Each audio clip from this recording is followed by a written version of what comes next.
Advance case question में देखिए, हमें A to the power 7 minus beta minus 1 A to the power 6 और beta minus A की power 5 is a singular matrix दे रखा है। सिंगुलर मैट्रिक्स क्या होती है?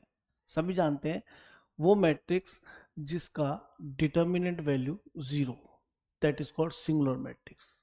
तो इसमें तो कोई प्रॉब्लम ही नहीं है, सिंगुलर मैट्रिक्स सभी जानते हैं, हम यूज करते हैं इसको काफी। तो इसका मीनिंग ये जो मैट्रिक्स पूरी मिलेगी, इसका डिटर्मिनेंट हमारा 0 गिवन है और फिर हमें 9 बीटा की वैल्यू निकालनी है, तो यहाँ से बीटा हमें मिलेगा। तो चलिए इस क्वेश्चन को देखते हैं। इसमें सबसे पहले ए की पावर 7 भी एक मैट्रिक्स बनेगा, 7 टाइम्स मल्टीप्लाई करके 6 टाइम्स मल्टीप्लाई करके ये भी मैट्रिक्स है, ये भी मैट्रिक्स है, लेकिन बीटा एक स्केलर नंबर है, एक नंबर है यानी कि, है ना। तो अब आप यहाँ देखो, इसके तो फैक्टर मेरे ख्याल में नजर आ रहे होंगे आपको, ए की power 7 minus beta A to the power 6 और plus A to the power 6, अंदर मल्टीप्लाई कर लिया हमने, beta A to the power 5। तो देखिए यहाँ पे A to the power 6 common है, तो यहाँ पर तो ए मिल गया माइनस बीटा, केवल बीटा मत लिखना भाई, मैट्रिक्स है। आप ये भी सोच सकते हैं कि इसके साथ मल्टीप्लाई में आई मैट्रिक्स लिखिए, समझने की कोशिश कर रहे होंगे आप, है ना। तो वही आई बताना है। मैं यहाँ ऐसे नहीं लिख सकता कि मैट्रिक्स माइनस केवल बीटा लिख दूँ, तो मैट्रिक्स में से नंबर थोड़ा सब्ट्रैक्ट होगा, मैट्रिक्स ही सब्ट्रैक्ट होगी ना। इसी तरह से यहाँ पे ए टू द पावर 5 जो आप कॉमन लेंगे, तो ये ए माइनस बीटा, ए माइनस बीटा क्या है, मैट्रिक्स में से नंबर सब्ट्रैक्ट हो रहा है। तो यहाँ पे भी आप ये समझिए, वही लॉजिक जो बता रहा हूँ, आई तो मल्टीप्लाई करेंगे तो ए टू द पावर 5 ही मिलेगा ना। तो ठीक है, हम इसके साथ बीटा आई भी लिख लेते हैं। तो आप देखिए दोनों सेम आ गए, तो ये बन गया ए माइनस बीटा आई, ठीक। और ये मिल गया A to the power 6 plus A to the power 5। और फिर एक चीज़ नजर आई कि इसमें से ए टू द पावर 5 फिर कॉमन है, तो ए टू द पावर 5 फिर कॉमन ले लिया। यहाँ पे क्या मिल गया, A to the power 1 plus फिर वही कहानी आई वाली, तो एक आई फिर बच गया।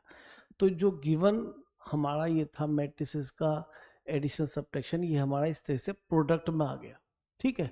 अच्छा, एक प्रॉपर्टी हम डिटर्मिनेंट की जानते हैं और नहीं जानते, तो देखो बेटा इसमें क्या होता है, अगर दो मैट्रिसेस का प्रोडक्ट लिखा है और हमें उसका डिटर्मिनेंट लेना है, तो अलग अलग उनकी डिटर्मिनेंट वैल्यूज के प्रोडक्ट में स्प्लिट हो जाता है। और इवन एक मैट्रिक्स और लिखियो, मान लीजिए आगे पीछे, उससे फर्क नहीं पड़ेगा, क्योंकि ये तो नंबर है, मल्टीप्लाई हो आगे या पीछे तो कोई फर्क नहीं पड़ने वाला, वो सारे ही नंबर डिटरमिनेंट वैल्यूज है। तो अगर मैं इसके डिटरमिनेंट की बात करूं, क्योंकि मुझे ये गिवन है कि ये एक सिंगुलर मैट्रिक्स है, तो यानी मुझे इसके डिटरमिनेंट को क्या करना है बेटा, 0 करना है। तो मैंने यहाँ भी यही काम कर दिया, इसके डिटरमिनेंट को 0। और क्योंकि ये भी एक मैट्रिक्स है, ये भी मैट्रिक्स है, ये भी मैट्रिक्स है, तो अलग अलग उनके डिटरमिनेंट में स्प्लिट हो जाएगी। ऐसा प्रोडक्ट में होगा, समीशन में नहीं होगा, याद रखना। कहीं पे ऐसे लिखा मिल जाए ए प्लस बी का डिटरमिनेंट, तो ये मत कह देना भाई हमने तो प्रॉपर्टी पढ़ी थी, मैंने ये प्रॉपर्टी नहीं बताई आपको, ना ही मैंने आपको माइनस के लिए बोली है। तो ये गलतियां कभी कभी हमसे हो जाती हैं, ठीक है। तो ऐसी गलती आप नहीं करना, ये प्रॉपर्टी नहीं है, प्रोडक्ट के लिए प्रॉपर्टी है, ठीक है। तो ये हो गया ए माइनस बीटा आई, एक मैट्रिक्स है पूरी है, ये भी पूरी एक मैट्रिक्स है, ए टू द पावर 5 और ए प्लस आई का डिटर्मिनेंट। तो either this zero, either this zero, either this zero, हम जानते हैं नंबर्स के लिए यही होता है। अच्छा, एक बात और याद रखना, ए की पावर एन का डिटरमिनेंट लेते हैं, एन हमारा ओबियसली एक नेचुरल नंबर है यहाँ पे, तो ये डिटरमिनेंट की पावर एन भी होता है, ये भी डिटरमिनेंट की प्रॉपर्टी है, बहुत यूज होती है, इसमें कोई ऐसी बड़ी बात नहीं है।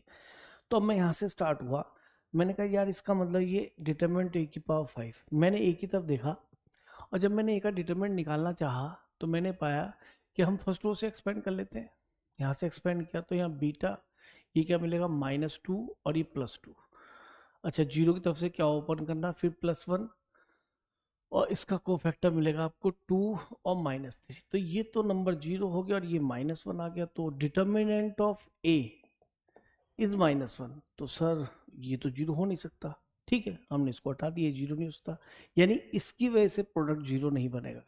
अब हम इसके पास है आई, ए प्लस आई, तो जब मैं इसके अंदर आई ऐड करूंगा तो आई में 1 1 1 यहाँ होता है और सब जगह 0 होता है, तो ए प्लस आई में होगा क्या बेटा, केवल डायगनली आपको 1 ऐड हो जाएगा, 1 ये हो जाएगा 2 और ये हो जाएगा -1, और नंबर्स पे कोई फर्क नहीं पड़ेगा। थोड़ा लॉजिक इस तरह से बना लो बेटा, तो थोड़ा स्पीड बन जाएगी आपकी।